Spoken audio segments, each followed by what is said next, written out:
उस टाइम पर वो जीरो होता है. Zero means there is no pressure difference. So there is no movement of air. But during inspiration, as the intrapleural pressure decreases, the intraalveolar pressure decreases to -1. And as it decreases, the air from atmosphere enter inside the lung. Air flow occurs. ठीक है, कितनी air अंदर आती है नीचे, सी वाला tidal volume 500 ml से air flow होता है. 1. Second is resistance and air flow.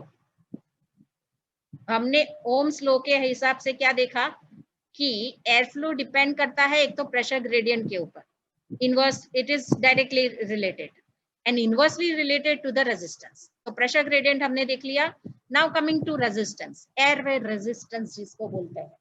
ठीक है, so the flow, air flow is inversely proportional to the resistance. Q वाला लास्ट इक्वेशन देखो, yellow one, right. Q is the air flow. So air flow depend करता है on the pressure gradient and on the diameter of the tube, right. More the radius of a bronchial tube, more will be the air flow. Then it depends on the length and the viscosity. N is a viscosity. ठीक है, so it depends on inversely proportional to the length, यानी length बढ़ेगी तो air flow कम होगा, viscosity बढ़ेगी तो air flow कम होगा. ठीक है, it means flow is inversely proportional to the resistance. तो अभी ओम्स लॉ के हिसाब से ये था. पॉइस्टियल्स लॉ के हिसाब से resistance is direct length and inversely proportional to the radius, fourth power of the radius, right. सो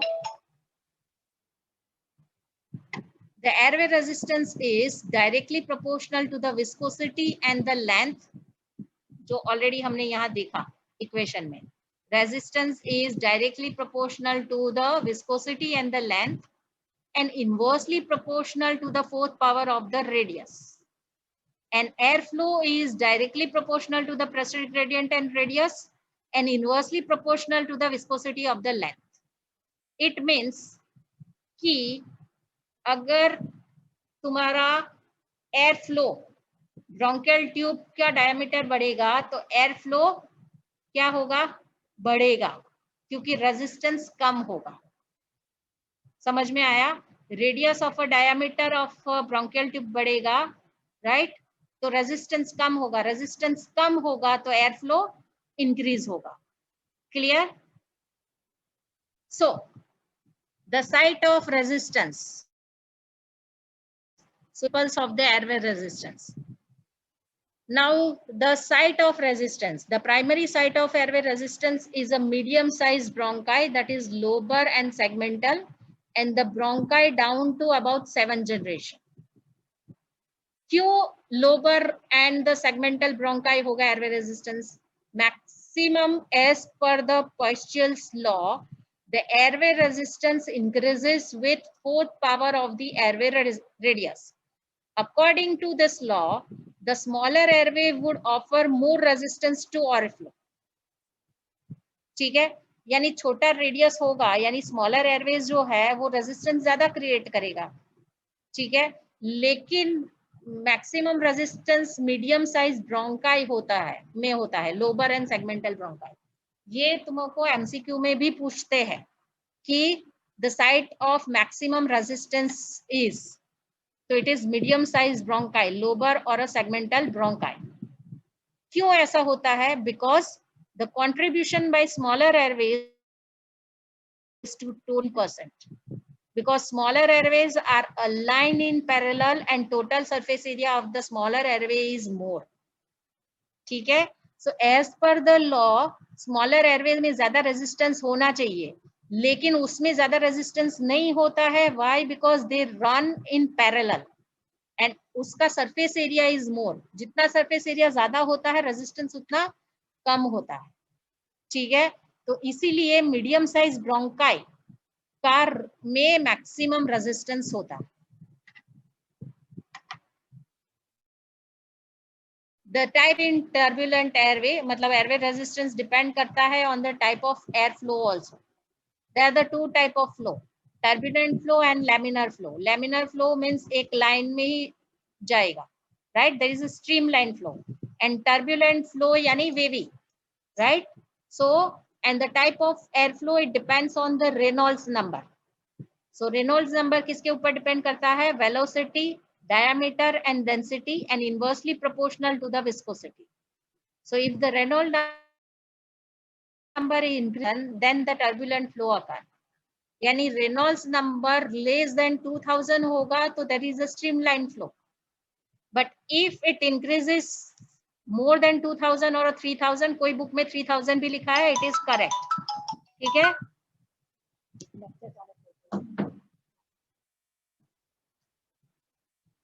11 बजे तक से।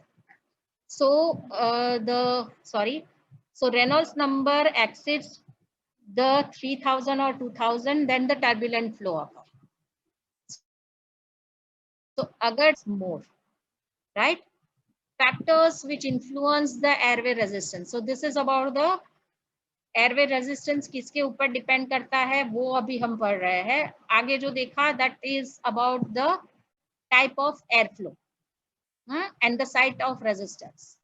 Now the first factor which affects the airway resistance is the physical yani flow of fluid. Here the instead of fluid, consider it as a air flow of air. Turbulent flow if the velocity of flow is high. The turbulent flow is noisy and faces greater resistance. So maximum resistance occur in trachea and large bronchi because the total cross-sectional area is less than the fine bronchioles. Okay, so this is also one of the reason why the maximum that resistance is in the medium size bronchi. The other factors are diameter of the airway. Bronchodilation decreases and bronchoconstriction increases the airway resistance. Lung volume, airway resistance is more at low lung volume as it is directly proportionate to the airway diameter. अभी मैंने पहले during expiration airway resistance is more, ठीक है। अभी at high lung volume कौन सी position में होता है? at end inspiratory position.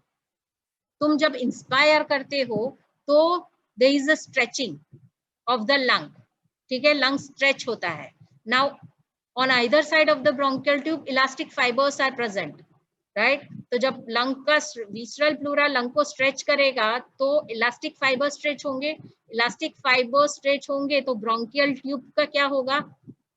diameter increase होगा, ठीक है। the diameter of bronchial tube क्या होगा? increase होगा, और bronchial tube का diameter increase होगा तो resistance क्या होगा उस टाइम पर? कम होगा, ठीक है। ब्रोंकोडाइलेटेशन में रेजिस्टेंस क्या होगा? कम होगा, तो एयर फ्लो ज्यादा होगा at the time of inspiration. लेकिन at the time of expiration उल्टा सोचो, at the time of expiration lung volume क्या कम हो रहा है? लंग वॉल्यूम कम हो रहा है यानी elastic fibres are coming back to resting position, so it will not stretch your bronchial tube from outside. Bronchial tube को बाहर की ओर से नहीं खींच रहा है, यानी ब्रोंकियल ट्यूब की वॉल भी नॉर्मल कंडीशन में आ रही है। It means the diameter of the bronchial tube क्या हो रहा है? कम हो रहा है। समझ में आया? ठीक है, डायमीटर कम होगा तो एयरवे रेजिस्टेंस डिक्रीज होगा, तो एयर फ्लो कम होगा, एयरवे रेजिस्टेंस इंक्रीज होगा, ठीक है ना। एयरवे रेजिस्टेंस इंक्रीज होगा, डायमीटर जब कम हो रहा है तो रेजिस्टेंस बढ़ जाएगा, और रेजिस्टेंस बढ़ जाएगा तो एयर फ्लो क्या हो जाएगा? कम होगा। समझ में आ रहा है? ठीक है। सो वैसे ही there is increase in a gas density as occur in deep sea diving increases the airway resistance. And the last one is phase of respiration. During inspiration already मैंने बता दिया, during inspiration intrapleural pressure is more negative, so the bronchial tubes become more wide, so airway resistance decreases. tone of the bronchial muscles. Greater the tone, more will be the bronchospasm and more will be the airway resistance. जितना bronchoconstriction होगा airway resistance ज्यादा होगा, bronchodilation होगा airway resistance कम होगा. ठीक है? So this is about the airway resistance. Now when you measure this airway resistance, ठीक है, clinically it is very important to measure the airway resistance, right? Because this is what you are going to measure at the time when you go in the clinics, and you will observe that respiratory medicine mein, when the people are doing the PFT, they mainly see this loop. This loop is flow volume loop. ठीक है, this is flow volume loop. Why it is flow volume loop? Because ये दोनों बता रहा है, right? Volume बढ़ेगा उस time पर उसका फ्लो कैसा है. So it is basically air flow which depends on a pressure gradient and the airway resistance. So this is a dynamic measure. जो मैंने बताया था, हमने देखा कंप्लायंस का. So compliance is a static measure, लेकिन this is a dynamic measure. So majority in a clinics the test medicine वाले PFT करते हैं और पीएफटी में ये लूप ही देखते हैं कि whether there is a air obstruction है या रिस्ट्रिक्शन है. उसके बेसिस के ऊपर they are going to diagnose a disease, right? बहुत सारे और भी पैरामीटर्स है जिसके ऊपर से डायग्नोसिस हो सकता है क्लिनिकल हिस्ट्री के हिसाब से, एग्जामिनेशन के हिसाब से. लेकिन जब इन्वेस्टिगेशन की बात करते हो तो इन्वेस्टिगेशन में PFT is a main one, right? So this is flow volume loop. अभी इसको ध्यान से देखो तो राइट हैंड साइड पर स्ट्रेट लाइन पर नीचे वाला इंस्पिरेशन लिखा है, ऊपर का पार्ट इज एक्सपिरेशन. ठीक है, this on the left hand side पर फ्लो है एंड राइट हैंड साइड पर वॉल्यूम दिखा रहा है. वॉल्यूम इज अ रेसिड, कितना वॉल्यूम अंदर लंग में है वो. समझ में आया? ठीक है. सो व्हेन यू इंस्पायर, अभी मैं वॉल्यूम नॉर्मल का फ्लो वॉल्यूम लूप एक्सप्लेन कर रही हूँ. ठीक है. When you inspire from the normal condition, यानी एंड एक्सपिरेटरी पोजीशन, एक्सपिरेशन हो गया, उसके बाद तुम्हारे लंग के अंदर इवन तुम फुल एक्सपिरेशन कर भी दो, उसके बाद भी small amount of air always remain there in the alveoli, and at that time the volume of air which remain in the lung even after maximum expiration, that volume is known as residual volume. RV लिखा हुआ है. ठीक है, volume के side पर RV bracket में N लिखा है. सो हॉरिजॉन्टल स्ट्रेट लाइन के ऊपर that point is residual volume, यानी after end expiratory position even the small volume of air, तुम कितना भी मैक्सिमम एक्सपायर करो, अभी करो तुम मैक्सिमम एक्सपायर करो, मैक्सिमम एक्सपायर करने के बाद भी थोड़ी वॉल्यूम ऑफ एयर तुम्हारे लंग में रह जाती है, and that is known as a residual volume. ठीक है. तो अभी जब तुम इंस्पायर करोगे आफ्टर मैक्सिमम एक्सपिरेशन, यानी तुम रेसिडुअल वॉल्यूम से तुम इंस्पायर करना शुरू करोगे. समझ में आया? So now from residual volume you are, अभी तुमको मैक्सिमम एक्सपायर करना है. So from residual volume you are inspiring, maximum inspire करना है. इंस्पायर करो मैक्सिमम जितना हो सके वो, और जो वॉल्यूम आएगा that is total lung capacity. On right hand side पर हॉरिजॉन्टल लाइन पर लिखा है TLC, टोटल लंग कैपेसिटी. समझ में आ गया? यानी रेसिडुअल वॉल्यूम से पूरा कर्व नीचे की ओर का इंस्पिरेटरी फेज में नॉर्मल वाला, ठीक है, TLC तक पहुंचा. Now from total lung capacity, total lung capacity यानी after maximum expiration from the end expiratory position, yani from residual volume, you are inhaling maximum amount of air. The maximum amount of air which you are inhaling, और उस time पर जो तुम्हारा lung का volume है that is total lung capacity. Now from maximum उस point से now you supposed to expire out maximally, जितना हो सके उतना, right? And when you start expiring, the flow of air, expiration का देखो, the flow of air increases and it reaches up to the peak. ठीक है, peak होने के बाद the flow of air decreases. and it reaches up to the residual volume. ठीक है, यानी this is a peak expiratory, जो peak है that is a peak expiratory flow rate, peak expiration है, ठीक है, उसके बाद तुम्हारा कम हो रहा है, right, this is called flow volume loop. अभी तुम्हारे एयरवे में ऑब्स्ट्रक्शन होगा, ठीक है, एयरवे में ऑब्स्ट्रक्शन होगा तो ये पूरा फ्लो वॉल्यूम लूप छोटा आएगा, रेसिडुअल जितना तुम्हारा ऑब्स्ट्रक्शन होगा, फॉर एग्जांपल अस्थमा है, राइट, इन अस्थमा, किसी किसी को अस्थमा, अस्थमा में क्या होता है, ब्रोंको कंस्ट्रिक्शन होता है, ड्यू टू ब्रोंको कंस्ट्रिक्शन क्या होगा, एयर बाहर उतनी नहीं जा पाएगी जितनी जानी चाहिए, right, it is the problem at the time of expiration, and eight the time of expiration अगर उतनी अमाउंट ऑफ एयर बाहर नहीं गई, ठीक है, यानी एयर कहां पर रहेगी, जितनी जानी चाहिए नॉर्मली उतनी नहीं जाती है, तो कहां पर रहेगी वो एयर,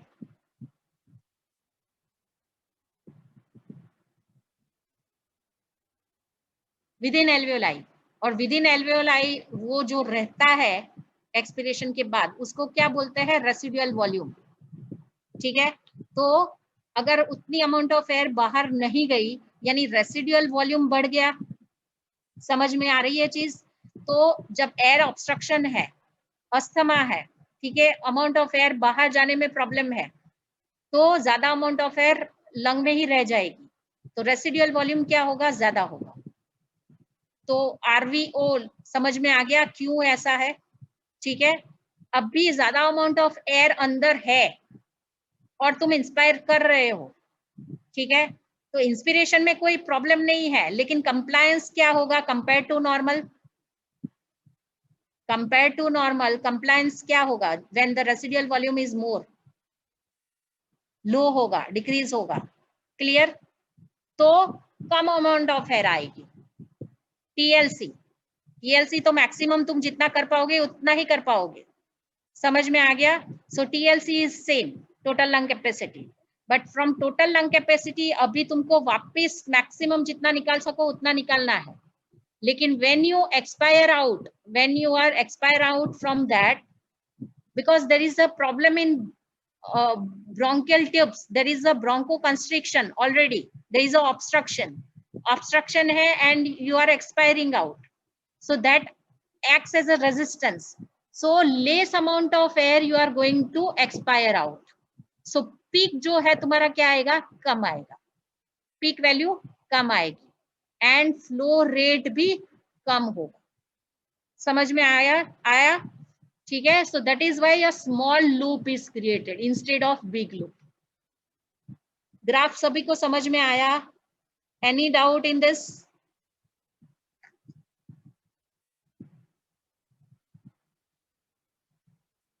इंस्पिरेशन वाला जो है रेसिडुअल वॉल्यूम से, ठीक है, from residual volume you are inspiring, inspiration के टाइम पर क्या है, तुमको लंग को एक्सपांड होना है, जो इलास्टिसिटी के ऊपर डिपेंड करता है, लेकिन एयरवे ऑब्स्ट्रक्शन में क्या है, there is a problem in airway, there is a obstruction, और ऑब्स्ट्रक्शन है तो एयरवे रेजिस्टेंस क्या होगा, बढ़ जाएगा, so when you inspire from residual volume, तुम मैक्सिमम इंस्पायर करो, मैक्सिमम इंस्पायर के बाद जो आता है volume that is total lung capacity, ठीक है, और टोटल लंग कैपेसिटी से now you have to expire out maximally, so जो आएगा वो है एक्सपिरेटरी कप, ठीक है, अभी मेरे को नहीं समझ में आया कि एग्जैक्टली तुमको क्या चाहिए रुशिन, right, but this is how you can differentiate out whether the person has a restrictive type of disease or a obstructive type of disease.